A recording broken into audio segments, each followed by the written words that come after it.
페미니즘은 멍청한 데다 악하기까지 하다.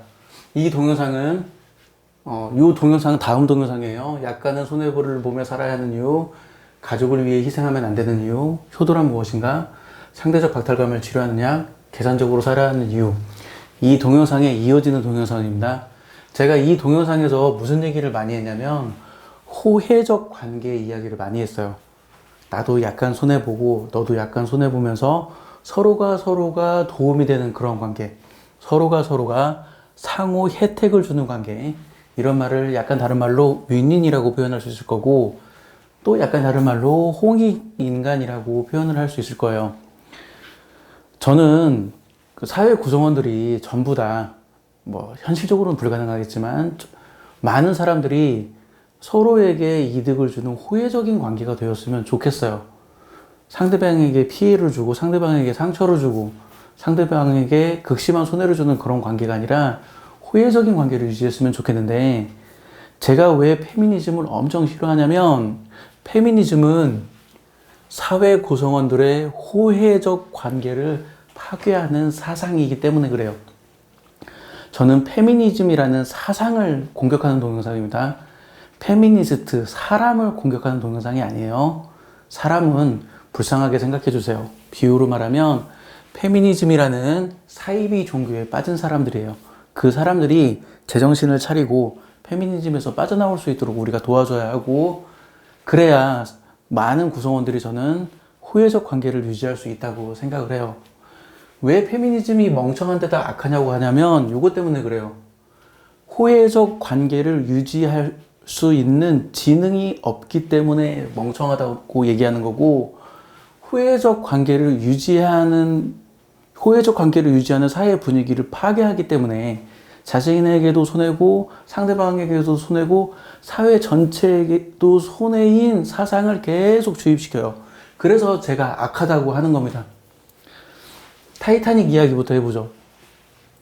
98년에 타이타닉이 개봉되기 전부터 97년, 96년 이때부터 타이타닉에 대한 이슈들은 계속 있었어요. 영화를 촬영한다, 타이타닉호 침몰 사건, 그런 이슈들이 있었는데, 영화를 보시는 분들은 알겠지만 거기에 그런 거 나오죠. 배가 침몰할 때 선장이 여자와 어린아이부터 라고 얘기하죠. 그래서 그 구명정에 여자와 어린아이부터 태우는 장면이 나와요. 이 당시에 전부터 남녀 평등이 좀 주요 테마였었어요. 그래서 남녀 평등한 세상 이런 얘기를 많이 했었단 말이죠. 근데 이런 상황에서 저는 약간 선구자적인 발언을 했어요. 뭐라고 얘기를 했냐면, 타이타닉을 보면서 저는 이렇게 얘기했죠. 야, 남녀 평등 세상에 이거는 성차별적인 발언이다. 왜 구명정이 여자를 먼저 태우냐? 남자는 사람 아니야? 남녀 평등한 세상이니까 남자랑 여자랑 같이 타야지. 제가 이렇게 얘기했어요. 물론 이 의도는 제가 말한 것은 그냥 반농담으로 한 얘기예요. 굉장히 진지하게 한 얘기는 아니죠. 이렇게 얘기했을 때 주위의 사람들이 어떤 반응을 보였냐면 다 그런 반응을 보였어요. 야, 당연히 여자가 약하니까 여자부터 태워야지. 다 그런 반응 보였어요. 네가 이상한 거야. 그래서 저는 조금 선구자적인 발언을 했지만 제가 이상한 놈이 돼버렸죠. 근데 지금 2024년 어떻습니까? 제 말이 어떻게 느껴요? 제 말이 당연하게 느껴지는 사람이 아마 많을 겁니다. 왜 그러냐면 그동안 페미니스트들이 만든 결과예요. 페미니스트들은 그동안 여자라는 이유로 남자에게 보호받았던 이 사회적인 분위기를 대략 25년 동안 바꾼 거예요. 여자가 무슨 보호를 받아? 남자랑 동등하다며? 그럼 여자도 피해받아. 이런 분위기로 바꿨어요. 그러면 이런 분위기가 과연 여자에게 좋은 걸까요? 사회 구성원에게 좋은 걸까요? 남자에게 좋은 걸까요? 아니란 말이죠. 요즘 성범죄 무고 사건이 많이 뜨죠. 여자 입장에서는 이득이라고 생각할 수 있어요. 저 자식 내가 나쁜 놈인데, 마음에 안 든 놈인데 내가 무고해가지고 깜빵에 넣어야지. 내가 무고해가지고 보상금 받아야지. 여자 입장에서는 그게 이득이라고 생각할 수 있어요. 근데 초창기에 사람들이 경험이 없을 때는 그냥 당했죠. 근데 지금은 이제 데이터가 쌓이잖아요. 그렇기 때문에 이제 제가 어떤 변호사, 유튜브에서 어떤 변호사의 동영상을 봤는데 그 변호사가 그렇게 얘기하더라고요. 변호사 이름은 까먹었어요. 변호사가 그렇게 얘기하더라고요. 무고 안 당하려면 반드시 성관계를 녹음해라 라고 하더라고요. 아, 참고로 녹음은 불법이 아닙니다. 성관계를 녹음하는 건 불법이 아니에요. 성관계를 상대방 동의 없이 녹음하는 건 불법이 아니에요. 성관계를 상대방 동의 없이 촬영하는 건 불법이지만 녹음은 불법이 아니에요. 녹음하라고 얘기하더라고요. 그렇게 하는 것 말고는 무고를 벗어날 수 있는 근본적인 방법이 없대요. 자, 그래서 이제 남자들이 성관계를 하면서 녹음을 하기 시작하죠. 저도 그럴 것 같아요.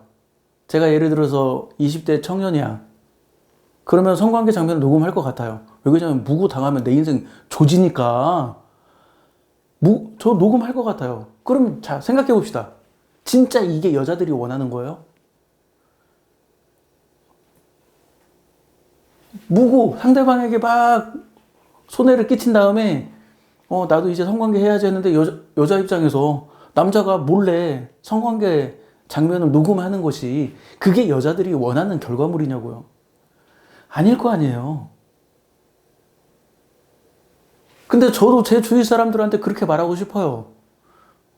조심해라. 제 주위 20대, 30대 사람들한테 조심해라. 잘못하다가 인생 조지는 수가 있으니까 반드시 녹음해라. 저 이렇게 말하고 싶어요.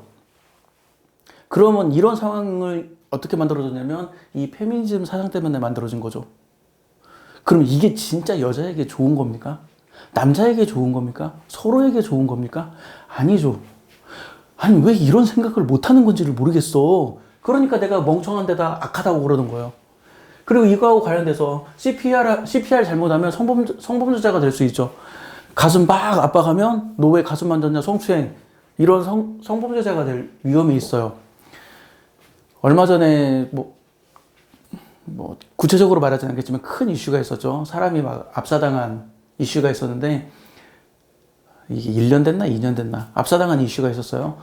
그때 막 압사한다고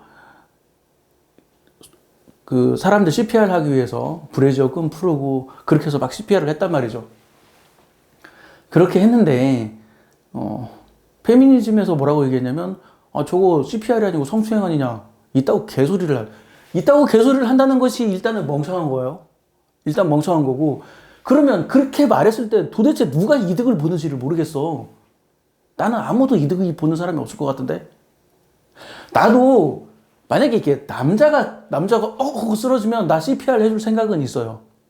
근데 여자가 쓰러졌다? 나 CPR 해줄 생각 전혀 없어. 왜 그러냐면 내가 왜 이런 위험을 감수하고 이름도 모르고 얼굴도 모르는 사람을 CPR 해줘야 하는데? 이거는 여자에게도 이득이 안 되고 남자에게도 이득이 안 되고 사회 구성원 전체에도 이득이 안 되는 거예요. 야, CPR 하는 게 아니고 너 성추행하는 거 아니야? 이런 거. 예를 들어서 뭐 이렇게 먹다가 딱 목에 걸렸어. 그러면 뒤에서 하임리히법으로 이렇게 해가지고 목에 걸린 걸 뱉어내게 해야 하잖아요. 하임리히법으로 이렇게 했는데 너 뒤에서 이게 목 막혀가지고 죽으려고 하는 사람 뒤에서 성추행한 거 아니야? 도대체 이게 무슨 멍청 빡대가리 머리에 나온 발상인지는 모르겠는데 이렇게 해서 누가 이득을 보냐고. 근데 왜 이러한 멍청하고 악한 행동을 하는지를 나는 모르겠어. 그리고 페미니즘은 가사 노동의 양도 계산 못해요. 물론 법원도 계산을 못합니다. 자, 무슨 말이냐면, 자, 내가 결혼 안 하고 혼자 산다고 칩시다. 내가 결혼 안 하고 혼자 살 때 가사 노동의 양이 100이라고 합시다. 그럼 내가 결혼해서 둘이 살아. 저는 지금 육아는 뺀 거예요. 가사 노동만 얘기하는 거예요. 결혼해서 둘이 살아. 결혼해서 둘이 살면 둘이 사는데 내가 온전히 다 가사 노동을 한다 쳐요. 그럼 내 가사 노동의 양이 200이 될까요? 아니지. 한 120 정도밖에 안 돼요. 아니, 생각해보라고. 밥을 할 때 1인분을 할 때 가사 노동의 양과 2인분을 할 때 가사 노동의 양이 2배예요? 거의 차이 없잖아. 그냥 쌀만 2배 넣고 씻고 밥 안 치고 이게 노동이 2배가 되냐고. 방 청소도 마찬가지죠. 혼자 살 때랑 둘이 살 때랑 방 청소의 양이 2배가 되나? 아니에요. 빨래도 마찬가지. 혼자 살 때랑 둘이 살 때랑 둘이 살면 세탁기를 2번 돌려야 하나? 아니잖아요. 물론 옷 개는 양은 2배가 될 수는 있어요. 근데 대체적으로 따졌을 때 남자의 옷보다 여자의 옷이 더 많잖아요. 그죠? 그러니까 남자 입장에서는 옷을 개야 하는 양이 2배가 넘을 수도 있는데 여자 입장에서는 2배가 아니야. 그러니까 가사노동은 혼자 살 때에 비해서 둘이 살면 가사노동의 양이 2배가 되는 게 아니에요. 대략 1.2배가 돼. 대략. 근데 이 멍청한 페민들은 가사노동의 양을 계산을 못하고 자기가 결혼을 하면 자기가 온전히 가사노동을 했을 때 가사노동의 양이 2배가 된다고 착각하는 거예요. 이 멍청하게 이걸 계산도 못해. 아니죠. 예를 들어서 월화수목금 내가 다 가사노동을 하고 토일만 배우자가 가사노동 하잖아요. 그러면 혼자 살 때보다 가사노동의 양이 오히려 더 줄어들어. 서로 반반하면 가사노동의 양은 훨씬 더 줄어들고. 근데 왜 이걸 모르냐고. 그러면서 하는 얘기가 결혼이 여자가 손해래. 이게 무슨 멍청한 발상인지 내가 납득이 안 가요. 그리고 가사노동의 양이 뭐 결혼하면 가사노동을 2배로 해야 돼. 혼자 살 때보다 막 더 가사노동 많이 해야 돼. 이따고 소리를 하는데, 아니, 그렇게 말해서 누구에게 이득이 되는지를 내가 모르겠어요. 그리고 페미니즘이 이렇게 얘기하죠. 결혼은 여자에게 손해다. 결혼은 여자에게 손해다. 결혼이 여자에게 손해다라고 말을 하면 과연 누가 이득을 볼까요? 결혼이 여자에게 손해라고 주장했을 때 저는 크게 2가지 부류가 이득을 본다고 생각해요. 첫 번째는 뭐냐면 결혼하고 싶어하는 여자. 그쵸? 결혼은 여자에게 손해야라는 사상을 막 퍼뜨려. 그리고 다른 사람들이 결혼할 생각을 없게 만들어. 그러면 결혼하고 싶어하는 여자 입장에서는 경쟁자가 사라지잖아. 얼마나 좋아. 결혼은 여자에게 손해야. 그러니까 난 절대 결혼 안 해. 이렇게 해서 결혼을 안 했어. 이게 누구에게 이득이 되는 행동인지를 생각해봐요. 그리고 또 난 누구에게 이득이 되는 행동이라고 생각하냐면 결혼 못한 노처녀. 여기 지웠지만 뭐 상대적 박탈감을 치료하는 약 거기서도 남들 보면서 뭐 질투하거나 그런 거 하지 말라고 그러잖아요. 그리고 계산적으로 좀 살으라고 얘기도 하고 그러는데 노처녀, 결혼 못한 노처녀, 예를 들어서 40이나 50 정도 돼서 결혼 못한 노처녀가 있다고 쳐요. 근데 옆에 보니까 화목하게 사는 거야, 부부가. 옆에 부부가 맨날 티격태격하면서 싸우면서 살면 내가 가슴이 좀 덜 아플 텐데 옆에 부부가 엄청 화목하게 살아. 엄청 질투심 생겨. 그럼 무슨 생각하겠어요? 화목하게 함께 결혼해서 화목하게 사는 사람들이 늘어나면 자기가 더 배 아프잖아. 그러면 어떻게 할까요? 20대, 30대 처녀들한테 야 결혼하지 마. 결혼은 여자에게 손해야. 라고 계속 얘기를 하지.